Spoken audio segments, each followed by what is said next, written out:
so much for joining us. This is Millennium TV, your first business and financial news channel.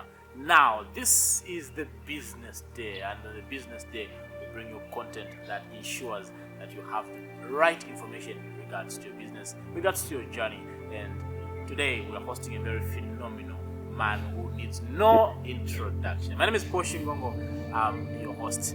My guest today is Mr. Kamiza Chikula. I said he doesn't need any introduction, right? Welcome, sir, to business. Thank you so very much. Glad to be here. I believe it's just factory fitted, God given. Because the interesting thing is, before my voice broke, I had a very high pitched voice. To a point that growing up, when I'd pick up the house phone, I'd often have people ending the conversation with, "Thank you, madam." Oh. Yes, or "Thank you, miss." I actually could sing very comfortably in the soprano range without any issues. And then I woke up one day and puberty happened. And the next thing I knew, my voice was low pitched and I couldn't hit the high notes anymore. Fair Communications is a corporate communications company. So we haven't bound ourselves in the limitations of, oh, we're an advertising agency, or we are a PR agency, or a social media management company. We're effectively a communications company. Whatever needs to be said, we will find the best platform and the best medium for you to use to be able to send your message out to the target audience in a cost-effective manner. So whatever needs to be done, we will do it. So that's the entire spectrum, from writing a speech for a person all the way through to filming and production and audio and everything in between. I think the one thing that I need to highlight is it's got to be on your own terms. You've got to be ready for it. You've got to have made a plan for it, and it's something that you should have a desire to do and a desire to accomplish and fulfill. So I can't speak for other people. All I can say is I knew I needed to do it before a particular time, and I was working towards that. And so when the time came, I knew I needed to jump, and I took that leap of faith, knowing that it might not work, but I jumped out and said, I will not know until I try it. Thank God it has worked, and I've never had to look back, and I'm grateful for that. But the truth is, I think the best way to plan for it is to ensure that you have a very definitive vision and plan for it, and you work towards that and fulfilling those objectives. So it's almost like there's a countdown timer that's going on to the day that you decide, okay, this is it. I've made my decision, I need to leave. Well, I think the writing's on the wall. If you no longer derive the kind of joy that you used to derive from doing what you do, it's probably an indication that it's time to try something new. I won't lie, I got burnt out in the corporate sector. I was still able to produce at a high level and still able to deliver, but that was basically running on fumes. I was running on experience, and I'd been in the game long enough to know how to maneuver and make my way through. But if you woke me up and asked me, are you enjoying what you're doing? My answer would have been a straightforward no. I was pretty burnt out, and it's something that one of my really good friends told me many years prior. He said, you know, you strike me as an individual who's very spontaneous and you like to do things on your own terms. But the corporate sector seems to have you locked in. And he had a valid point, because I did feel not caged or trapped, but restricted a lot of times.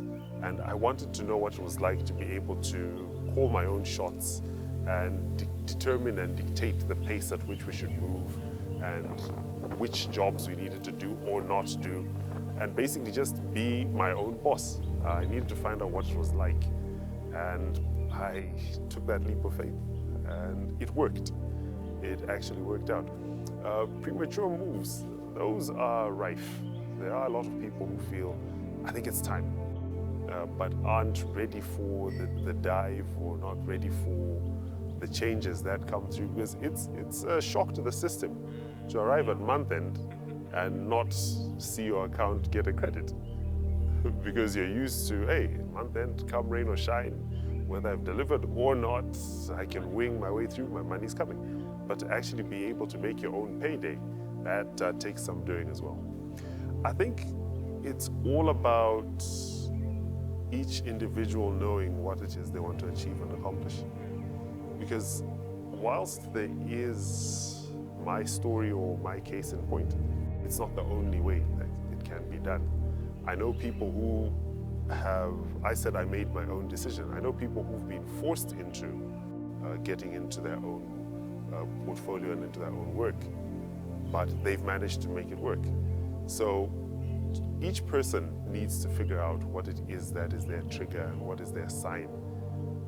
But also, I think the rule of thumb is, are you sure you've built up enough capability and capacity to be able to jump out before you make that leap? Because you need to know, okay, do I have enough people I can call on for business who know what I'm good at and who'll be willing to pay a premium rate for what I'm doing to be able to sustain myself? And also I think it's important, if you don't have savings going on, that is a key one, because for the first few months, first few weeks, you might not get the level of business that you're hoping you'd be able to get. And you need to have a fallback. You need to have some nest egg somewhere that you can draw from to be able to earn, to sustain that lifestyle that you've become accustomed to. Obviously, there'll be adjustments that need to be made in the initial phases to be able to cope. But if you're brave enough to do it, it's a simple principle. It'll seem like it's been watered down, but this is an ethos that I live by. Each time you get an opportunity to do a job, treat it like it's possibly the last time you'll be able to do that job. Treat a job as if it was your last. Someday you'll be correct. And the truth is, if you give 101% each and every time that you're called upon, people know what to expect. They know that you don't bring an off day, you don't bring excuses, you don't bring your baggage from home. You show up, you do your job to the best of your abilities each and every opportunity. So professionalism of the highest order is critical. That creates your reputation. That's what people refer to, and that's what they say you're all about. Then they figure out, this is what this person is. He's a person who, when he says, I am going to deliver on such and such a day at such and such a time, he will be there on time. He will do what he said he promised he would do, and go over and above whatever it takes to make sure that that delivery happens. No excuses. Okay, so 2 ways you can do it. The first way is just don't get employed. Just don't get employed. If you feel I can't be restricted and confined to the parameters that I signed up for, then don't get employed. If you're employed to do job A and you insist on doing job B, you're failing. You're not performing. It's as simple as that. No, but even though I signed up for this, I'm better at that. What we wanted was a person who does job A, not job B. So take it or leave it. The other option, which is an easier one to do, is if you've got stuff that's going on there, especially in the creative sector, keep something going on the side. So regardless of where I was in the corporate sector, I didn't stop doing voiceovers and I did not stop emceeing events, provided there was no conflict of interest with my current employer at that particular time. So I kept my skill set sharp, because you cannot disappear from that field and expect that you'll show up and stuff hasn't moved. New talent is showing up every single day. So there are no vacuums in the creative space. You vanish the timelines have shrunk to literally days or weeks. Disappear for a couple of weeks and you become obsolete. So I kept that going, and it's something I signed up from the get-go. Each time I was signing up for a job, I told them, hey, listen, whilst I'm here to do this job for you, I also do this in my part-time. And would sign off on an MOU where we agree you will not do any work during working hours. If you need to take time off, you will then take leave days to go and do your work on the other side, and you won't do work for any competitor.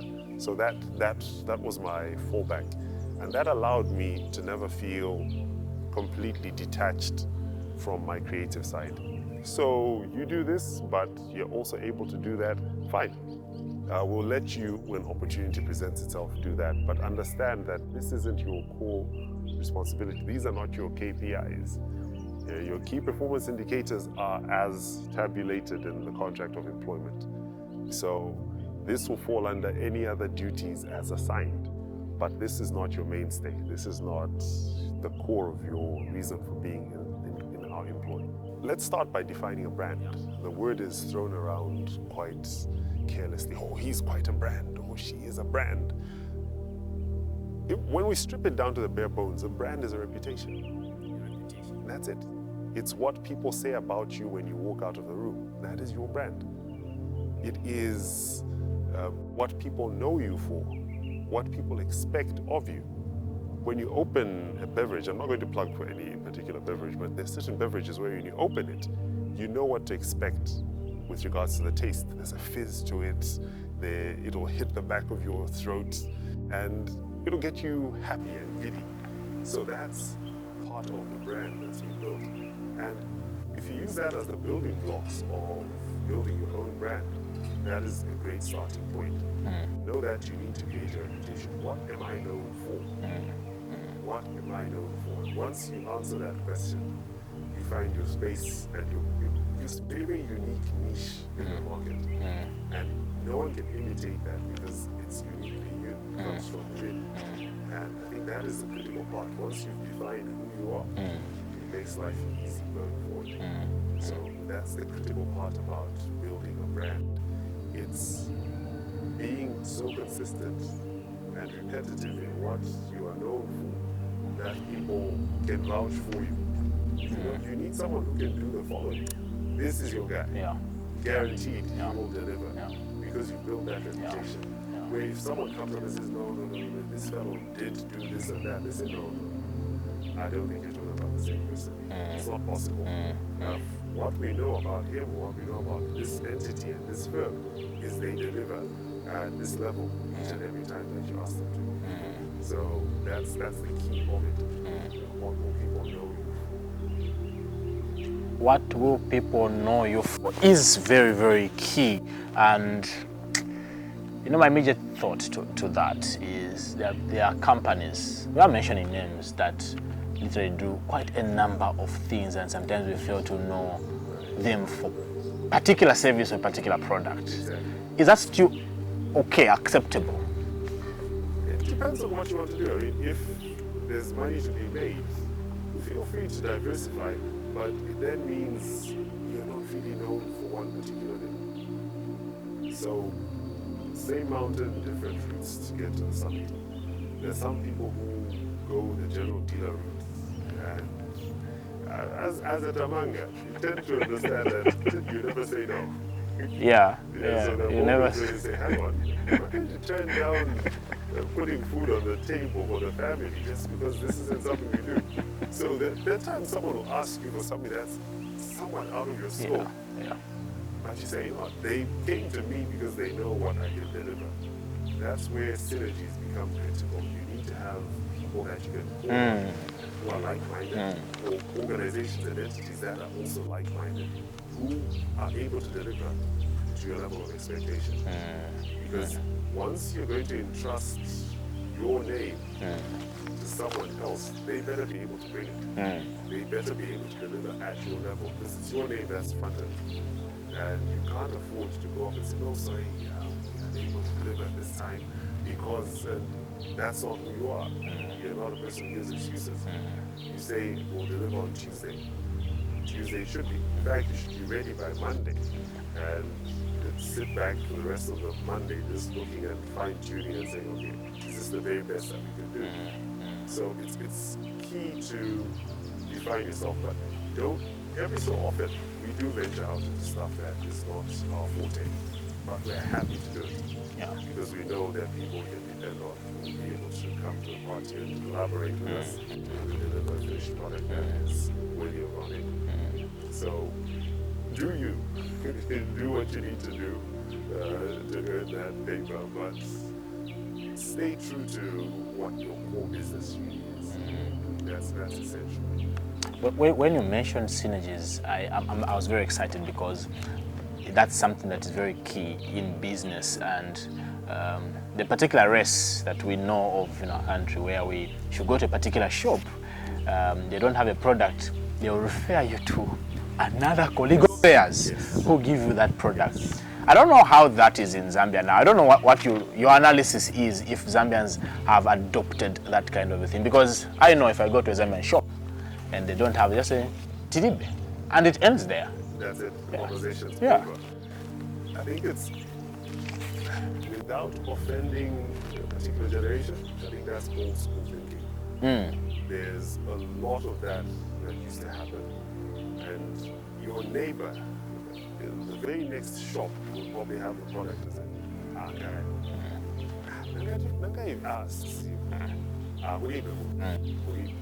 and it ends there. I have seen instances where it's happening a lot more often when you walk into a store and they're actually referring you. Say, no, 3 shops down. Right? You'll find what you're looking for. We ran out, we had it. You might pay a bit more there, but they have it. 3 shops down. Okay. So I'm a happy customer. I'll still refer people to them because I know if they don't have something, they'll send me. They won't send me on wild goose chase. By the same token, I think in the creative space where I live and do my work, there's a lot of that going on. There are days when you end up with double bookings or in some cases even triple bookings. And it's a quick phone call and find out from a colleague who's also in the same business. Are you free on such and such a day?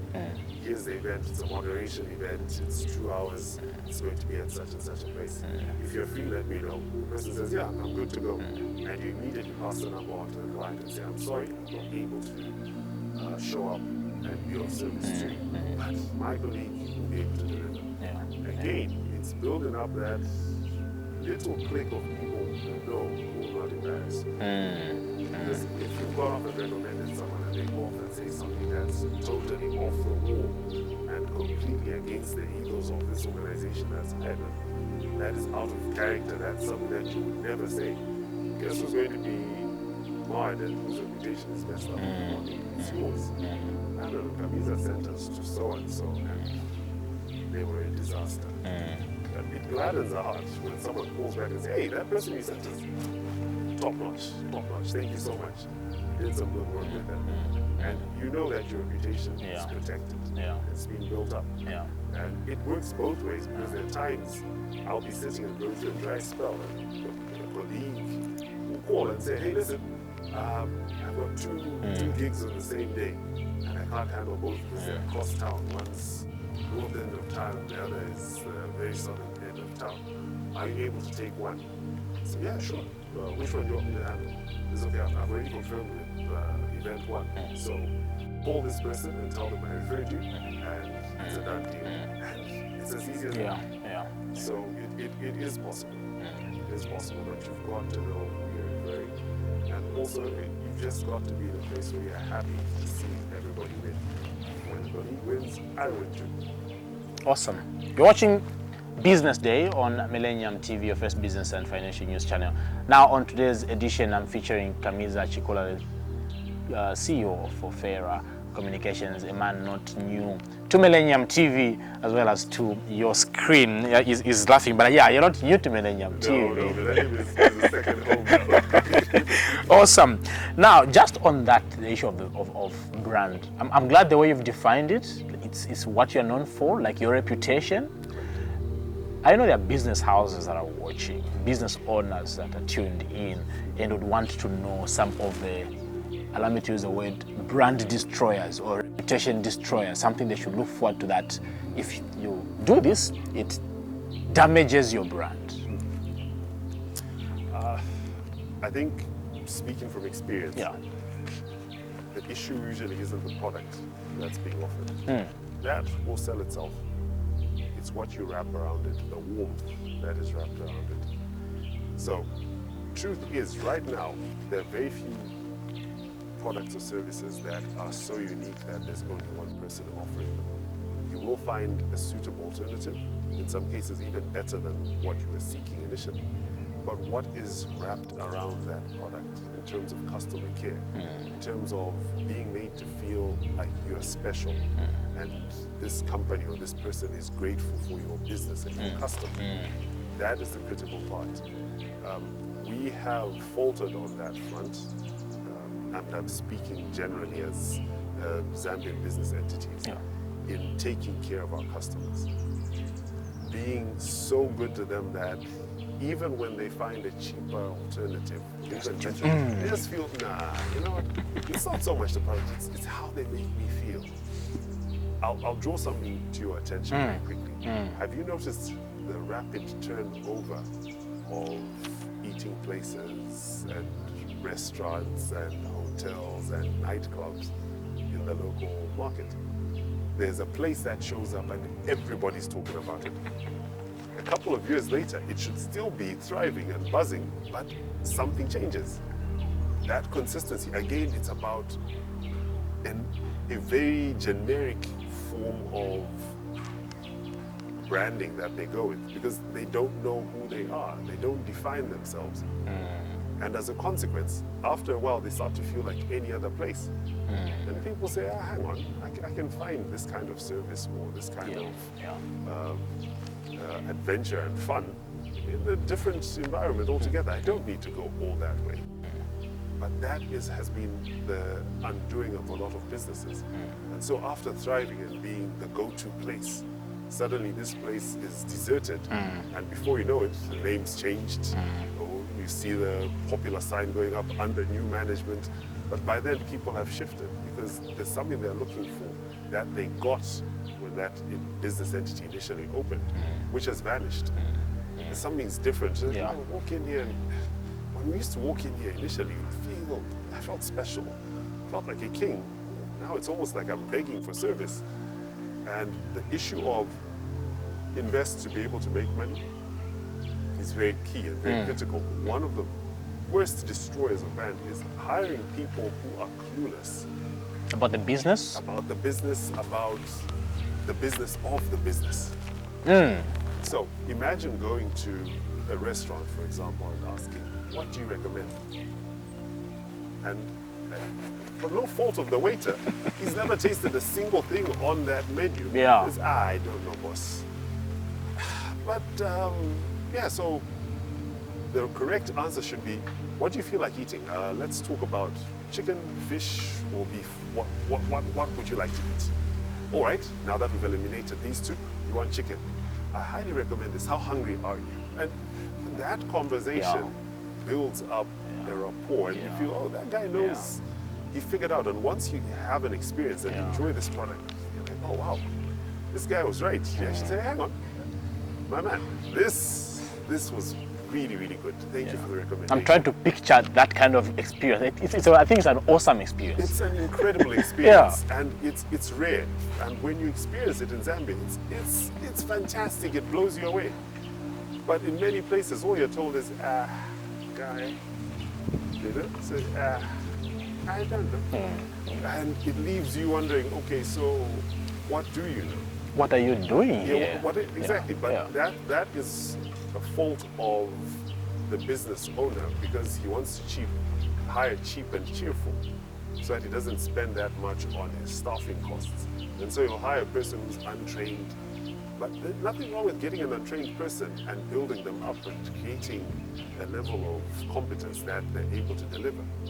Because in many cases, untrained people are very keen to outperform a person who's had some formal training. But they'll go for cheap and cheerful and say, hang on, there's your apron, there's your uniform, do your job. If they want to come back, they'll come back.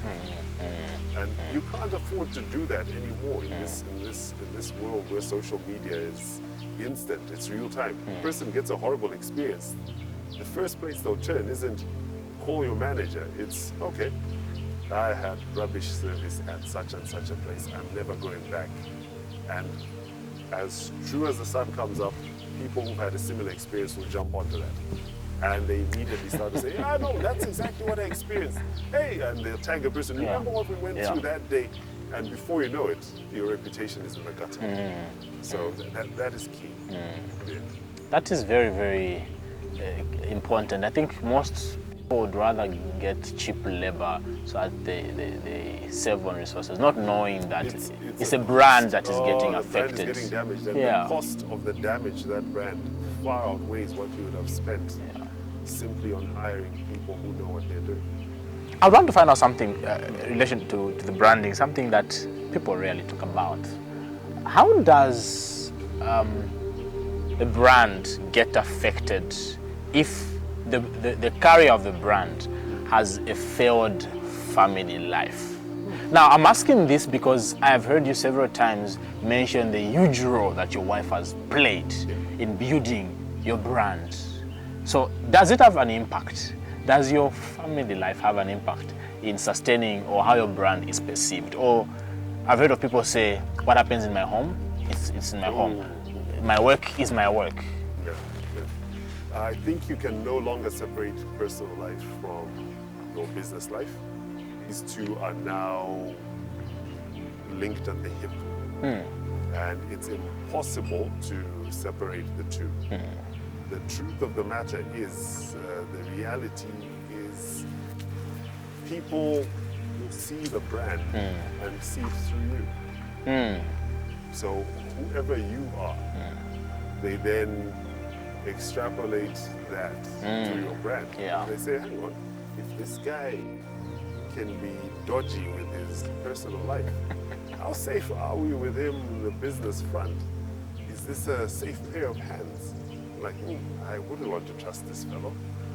And people say, no, they're separate. They are not separate. They are not separate. And people say, no, in Zambia we're very judgmental. I don't believe that.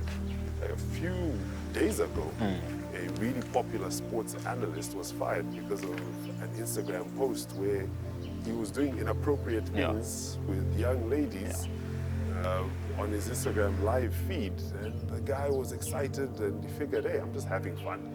It's my life. And the station that had him as an analyst said, no, this is not who we are. Goodbye.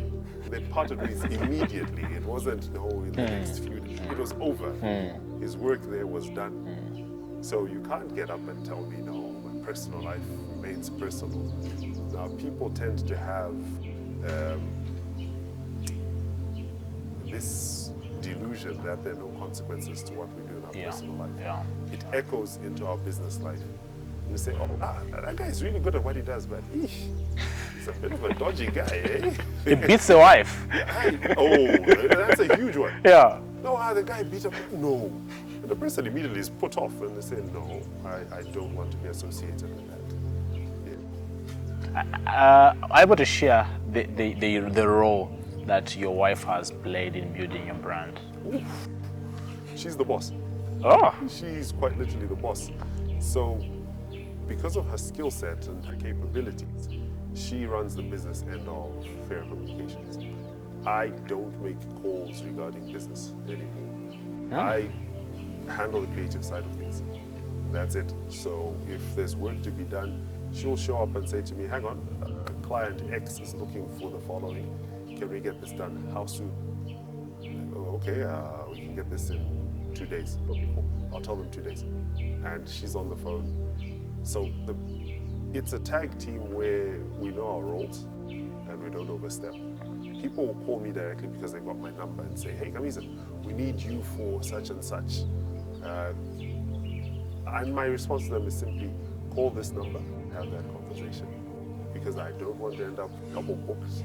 I'll agree here, not knowing that she's agreed for some additional business on the other side. I can attest to that. I think we're trying to book for this interview. Exactly. So let me check with my wife. Exactly. Yeah.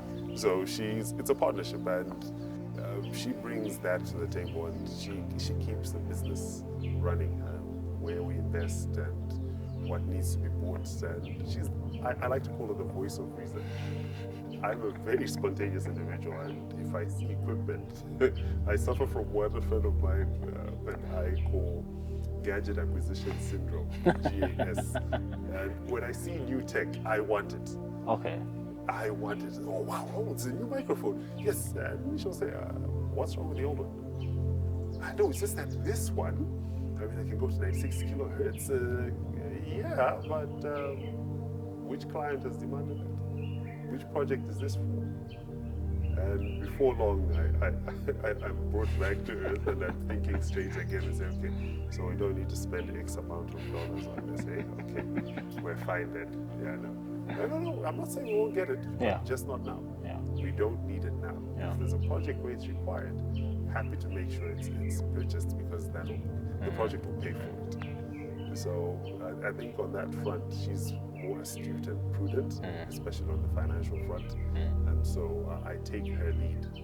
And I know she's got the company's best interests at heart. So I let her take lead in that. Awesome, very exceptional man you are. You must be a very good husband. I try. I try. Awesome. We have so much to discuss, but I know time will not allow. Maybe as we conclude, I would also want to find out the issue of pricing. When do you know in business that, okay, at this point, let me be this low. At this point, let me get high. Especially when you just started after resigning from the corporate world and started. I'm sure your pricing then and your pricing now should be miles apart. True. Yeah. So again, everything rises and falls on the reputation that you build for yourself. You can't walk into a space where people don't know you and go premium. They'll ask, what are we paying for? Who are you? So there are jobs that I took on, a lot of pro bono as well. And I made it a point to go out there, and even if it was an unpaid job, I gave it 101%. That is the secret. That is the secret. One of my old friends told me, keep yourself humble by always doing free jobs. So as a rule of thumb, every quarter I need to do at least one free job. Every quarter? Every quarter, without exception. Someone is a beneficiary of a pro bono job. And you don't go in there and do that job half-heartedly. Yeah. No. Go in there and go over and above. Act as if you're getting the biggest payday of your life. But that whole issue of reputation that I kept emphasizing throughout our conversation then builds up your ability to charge a premium rate. And before long, the blue chip companies will come calling. And you tell them that this is my rate. But are you brave enough to stand up and say, I'm not backing down? Yeah. This is what I'm doing. Yeah. So understanding your worth as well is critical. And letting the client know this is what we build for this. There are clients who I've been with for a long time, and they get the benefit of, aside from some freebies, they also get the benefit of discounted jobs where they'll tell you straight, hey, listen, we had no budget for this, but it's come up, and we need you to handle this job for us. We did budget for it. Are you able to help out? And in that moment, obviously, because this relationship has lasted, the long-term value of it far outweighs that one job. You ask, so what do you have on budget? At times, it's 50% of what you normally bill. Some very, rare cases, it will be a quarter of what you normally bill. And you say, let's do it. Are you sure? Is it? Let's do it. Let's do it. Man, don't feel sorry about that. Feel bad about this. Sorry about that. No, don't apologize. It's all good. I understand. I have it on goodwill and good faith that if you had the budget for this, you would have paid what's due. And you'll make it up in some future job. And go in there and, as always, 101%. Full tilt, full throttle, deliver beyond expectations, do what you need to do, and leave the client smiling. Yeah, very good, man. Your stature sometimes could be intimidating, like basketballers come. But yeah, from this conversation, really, you are a good man. Thank you for that. I appreciate that. As we end, I know there are startups that are watching us and want to pick lessons from you, like what some of the things they should do to ensure that they don't fall back, they keep rising. Yeah, I think we've seen quite a number of startups now in various sectors. What would be your top 3 lessons to them? Number 1, never stop learning. Have an open mind that is willing to learn from anyone and everyone. Okay, so never demean anybody. There's a lesson to be learned from each and every individual that you interact with. That is key, and it's critical to survival because you have to keep evolving, which leads to number 2, constantly reinvent yourself. You cannot stay in your old-fashioned ways and say this is all that I can do. I don't have the ability to do this and that. Challenge yourself. Constant growth. You're an organism. You're a human being. And by virtue of that, the organization that you represent is also an organism which should grow and evolve.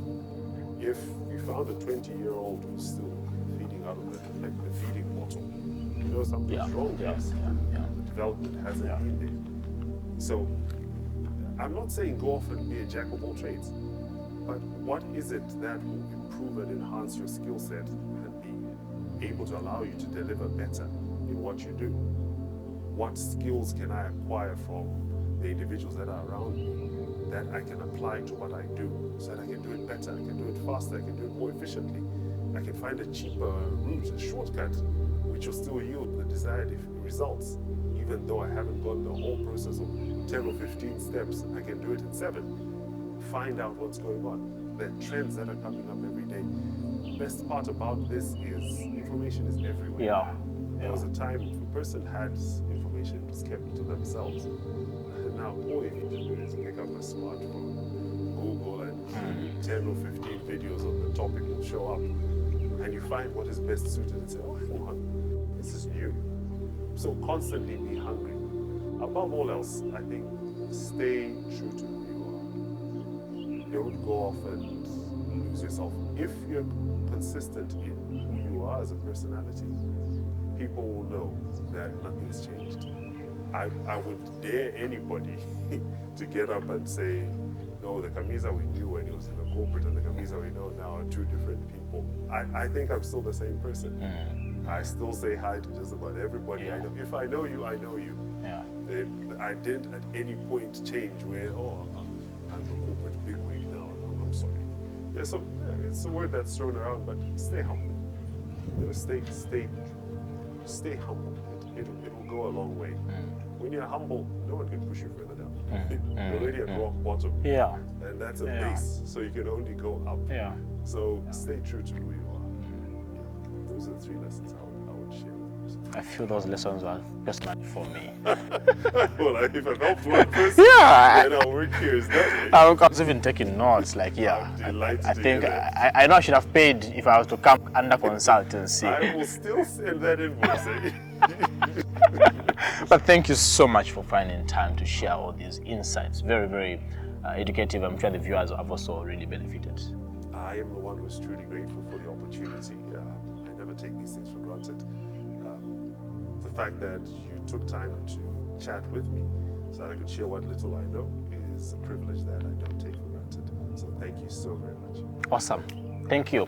This is where we end today's edition of the Business Day. On today's edition, I was featuring the man himself, Mr. Kamiza Chikula, the CEO of Fairer Communications, and we're discussing brand in business, the importance of building a lasting brand in business. I've been your host, Shingongo, on behalf of the entire production crew. Keep watching Millennium TV.